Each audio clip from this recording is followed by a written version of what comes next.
বিয়ের আজ ৩ বছর পর নিজের স্বামীকে নিজ চোখে আবারও দেখলাম। সেই যে বিয়ের পরের দিন আমেরিকা পাড়ি জমিয়েছিলেন, আর আজ এসে হাজির হলেন দেশে। গাড়ি থেকে নেমেছেন এইমাত্র, পরনে কালো স্যুট কোট, পায়ে চকচকে জুতো, হাতে ব্যান্ড ওয়াচ, চোখে সানগ্লাস, একদম নায়কদের মতো একটা ভাব। আর থাকবেই না কেন, শেখ সিস্টেমস নতুন সিইও আজ থেকে তিনি। এতদিন তার মা ছিলেন, আজ থেকে তিনি দায়িত্ব নিয়েছেন। আর তাই তো এয়ারপোর্ট থেকে বাড়ি না গিয়ে সোজা চলে এসেছেন অফিসে। সাথে একজন মেয়েও আছে। বাহ, এন্ট্রি যেমন নায়কের, সাথে নায়িকাও। তার সাথে নারী দেখে আমার অন্তর পুড়ে যাওয়ার কথা, কিন্তু আমার কিচ্ছু হচ্ছে না, কারণ উনি শুধু নামেই আমার স্বামী। বিয়ের পরে উনি চলে গিয়েছিলেন আমেরিকায়। এটা কি কোনো কথা? বিয়ে জোর করে দেওয়া হয়েছে বলে স্ত্রীকে ছেড়ে চলে গেলেন? পুরুষের মতো একটা কাজ করেছেন উনি। ওনার বাবা মা আলাদা থাকেন, ওনার বাবা আমেরিকায় আর মা দেশে। এই ৩ বছর তিনি বাবার কাছেই ছিলেন। তার মা একজন বিজনেস ওম্যান। যাই হোক, আমার স্বামীর নাম রেজওয়ান, পুরো নাম রেজওয়ান শেখ, আর আমি নওরিন আরা নুজা। সবাই আমাকে নুজা বলেই ডাকে। গত ৩ বছর ধরে রেজওয়ানের স্ত্রী হয়ে তার বাড়িতেই আছি। আর কী বা করব, এতিম হয়ে এসেছি এই দুনিয়ায়, তাদের অফিসেই কাজ করি, ওনার মায়ের সেক্রেটারি হয়ে। আজ থেকে হয়তো ওনার সেক্রেটারির দায়িত্ব নিতে হবে। রেজওয়ান গাড়ি থেকে নেমে অফিসের দিকে এগিয়ে আসেন। ম্যানেজার ফুলের তোড়া দিয়ে তাকে স্বাগত জানান। তিনি ভিতরে যাচ্ছেন, আর সবাই ফুল ছিটাচ্ছে। আমিও বিরক্তি নিয়ে ফুল ছিটিয়ে দিলাম। আর কী বা করব, এছাড়া কোনো উপায় নেই। হঠাৎ রেজওয়ান থেমে যান, আমাকে লক্ষ্য করে সানগ্লাসটা খুলে বাঁকা চোখে কিছুক্ষণ তাকান। কিছুক্ষণ তাকিয়েই মুখটা কঠিন করে ফেলেন। আমি জানি কেন, কারণ হয়তো তার ধারণা আমার জন্যই তিনি ২ বছর দেশের বাইরে ছিলেন, নিজের মা বোনের কাছ থেকে দূরে। রেজওয়ানের তাকানো দেখে আমি মাথা নিচু করে নেই। না জানি কি বলেন, কিন্তু আল্লাহর হুকুমে কিছু বলেন না, চুপচাপ অফিসের ভিতর চলে যান। আমিও তপ্ত শ্বাস নিয়ে হাতে থাকা ফুলের পাপড়িগুলো নিজের ওপর ছিটিয়ে অফিসের ভিতর যাই। এদিকে ম্যানেজার রেজওয়ানকে সিইও রুমে নিয়ে গেলেন। রুমটা চারদিকে চোখ বোলায় রুমটা বেশ সুন্দর। মেঝেতে চকচকে ধূসর মার্বেল, ছিমছাম পরিষ্কার। দেয়াল জুড়ে হালকা ধূসর রং, একপাশে বিশাল কাঁচের জানালা, যেখানে শহরের দৃশ্যটা হাতে ছুঁয়ে দেখা যায়। ঘরের মাঝখানে ভারী ওক কাঠের ডেস্ক, তার ওপর গুছিয়ে রাখা ফাইল, একটি কালো লেদার ডেস্ক প্যাড, সোনালি রঙের কলমদানি আর একটি ডিজিটাল ঘড়ি। ডেস্কের ঠিক পেছনে ঘন নীল রঙের হাই ব্যাক চেয়ার, তার সামনে দুটি হালকা ছাই রঙের অথচ আরামদায়ক ভিজিটর চেয়ার। এক কোণে কালো লেদারের সোফা সেট, মাঝখানে কাঁচের কফি টেবিলে একটি বাটিতে সাজানো শুকনো ফুল, পাশে ম্যাগাজিনের স্তূপ। ছাদে ঝুলছে নরম আলো ছড়ানো সিলিং লাইট। রেজওয়ান রুম দেখে বেশ খুশি হয়। চারদিকে দেখতে দেখতে চেয়ার টেনে নিজ ডেস্কে বসে ম্যানেজারকে উদ্দেশ্য করে বলে, আমার অ্যাসিস্ট্যান্ট বা সেক্রেটারি নেই? ম্যানেজার বললেন, জি স্যার, আছেন। রেজওয়ান এটা শুনে বলে, ঠিক আছে, আপনি যান, এই মাসের বাকি সব ডিলের ফাইলগুলো সেক্রেটারিকে পাঠান। আমার ডেস্ক রেজওয়ানের রুমের পাশেই। ম্যানেজার এসে আমাকে ফাইল নিয়ে রেজওয়ানের রুমে যাওয়ার জন্য বললেন। এটা শুনে ভয় আর টেনশনে আমি একেবারে শেষ হয়ে যাচ্ছি, না জানি কি থেকে কি হয়। তবুও নিজেকে সামলে নিলাম। সব ফাইল গুছিয়ে নিয়ে ওনার রুমে গিয়ে দরজায় নক করলাম। May I come in sir? উনি চোখ তুলে আমার দিকে তাকিয়ে কিছু মুহূর্ত নীরব থেকে উত্তর দিলেন, কাম।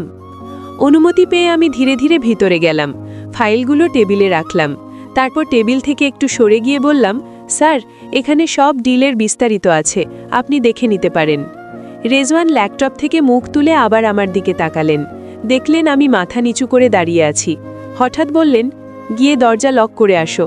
আমি চমকে উঠে প্রশ্ন করে ফেললাম, স্যার, কেন? এতে উনি রেগে গিয়ে টেবিলে হাত দিয়ে আঘাত করে উঠে দাঁড়ালেন। আমি তোমার বস না, তুমি আমার, যা বলছি সেটা করো। এটা শুনে মন তো চাচ্ছিল একে লাথি মেরে জানালা দিয়ে বাইরে ফেলে দিই, কিন্তু সেটা শুধু আমার কল্পনাতেই সম্ভব, বাস্তবে নয়। তাই চুপচাপ উত্তর দিলাম, জি স্যার, করছি। গিয়ে দরজা লক করে দেখি উনি ডেস্ক থেকে উঠে দাঁড়িয়ে আছেন। তাই আমি আর এগোলাম না, কিন্তু হঠাৎই তিনি ডাক দিলেন, এদিকে আসো। আমি ভেবেছিলাম নিশ্চয়ই ফাইল সংক্রান্ত কিছু বলবেন, কিন্তু কাছে যেতেই উনি আমার পেছনে এসে হঠাৎই হাতটা মুচড়ে ধরেন। এমন আকস্মিক আক্রমণে আমার তো প্রাণই বেরিয়ে যাবার উপক্রম। সত্যি আমি কল্পনাও করিনি উনি এমন কিছু করবেন। আমার হাত চেপে উনি দাঁত চেপে বলেন, আমায় বিয়ে করে যখন প্ল্যান সফল হলো না, তখন এখনো 2 বছর ধরে অফিস বাড়িতে পড়ে আছো কেন?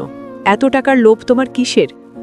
আমি নিজেকে ছাড়িয়ে নেবার চেষ্টা করে বললাম, ভুলে যাবেন না, এটা অফিস, আমি আপনার কর্মচারী, আমার সঙ্গে এমন ব্যবহার আপনার একদমই ঠিক হচ্ছে না।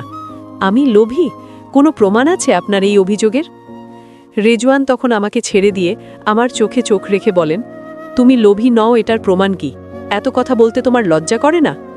মন চাচ্ছে এই খারাপের খারাপ মানুষটাকে এই রুমেই মেরে কবর দিয়ে দিই, কিন্তু তা তো পারবো না। তাই দীর্ঘশ্বাস ফেলে কিছু বলার জন্য ঠোঁট খানিকটা ফাঁক করলাম। ঠিক তখনই দরজায় নক করে কেউ।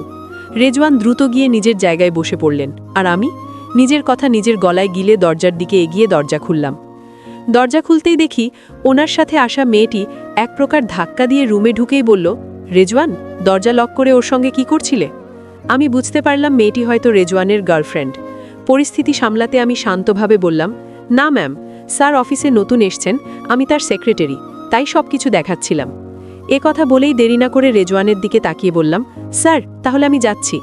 রেজওয়ান উত্তর দেন না, কিন্তু মেয়েটি কড়া গলায় বলে, ঠিক আছে, তুমি যাও। রেজওয়ানের এমনিতেই মেজাজ খারাপ, এর মধ্যেই রাহা এসে হাজির। রাহা এসে রেজওয়ানের সামনের চেয়ারে বসে পড়ে। সে রেজওয়ানের চাচাতো বোন, আমেরিকায় থাকে। আমি রুম থেকে বেরিয়ে এসে নিজের ডেস্কে বসে কাজ শুরু করলাম। একটা বড় প্রজেক্টের কাজ হাতে, মন লাগিয়ে কাজ করছিলাম। একটু সময় পর পিয়ন এসে বলল, নুজা আপু, স্যার বলেছেন দুটো কফি নিজে বানিয়ে নিয়ে যেতে। আমি হতবাক হয়ে বললাম, কি বলছেন? আমি দেব কেন? আপনারা কিসের জন্য? পিয়ন সরলভাবে উত্তর দিল, আপনাকেই নিয়ে যেতে বলেছেন স্যার। এটা শুনে দীর্ঘশ্বাস ফেলে বললাম, আচ্ছা দিচ্ছি।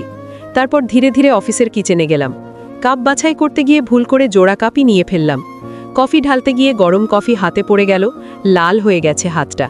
এসব উপেক্ষা করে কফি বানিয়ে নিয়ে রেজওয়ানের রুমে গেলাম। দরজায় নক করলাম, কোনো সাড়া নেই। সাড়া না পেয়ে আলতো করে ধাক্কা দিলাম দরজায়, আর তাতেই দরজা খুলে গেল। এভাবে রুমে ঢুকতে সেই মেয়ে রেগে গিয়ে বলল, বসের রুমে ঢোকার আগে নক করতে হয় না? আমি মাথা নিচু করে শান্তভাবে বললাম, আমি করেছি, কিন্তু কোনো রেসপন্স পাইনি। তারপর এগিয়ে গিয়ে কফির ট্রেটা টেবিলে রেখে বললাম, স্যার আপনাদের কফি।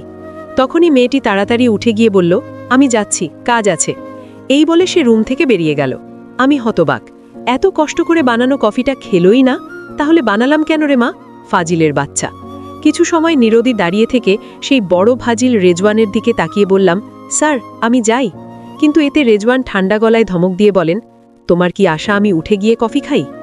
এটা শুনে মনে হচ্ছিল কফির কাপেই ওনাকে ডুবিয়ে দিই, কিন্তু না, কিছু না বলে ঠান্ডা মাথায় কাপটা ওনার সামনে এগিয়ে দিলাম।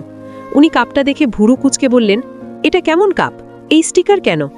আমি সংযত কণ্ঠে বললাম, স্যার ভুল করে কাপল কাপ নিয়ে এসছি।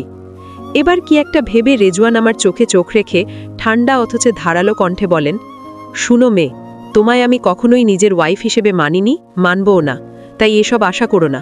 চুপচাপ রিজাইন দিয়ে চলে যাও আমার অফিস থেকে আর আমার জীবন থেকেও। এটা শুনে এক আকাশ হতাশা আমার ওপর ভর করে, কিন্তু তাও ধীর গলায় বলি, আমায় পায়ার করে দিন, দয়া করে ডিভোর্সটা দিয়ে যাবেন, আমিও আপনার মতো পুরুষের ওয়াইফ হয়ে থাকতে চাই না।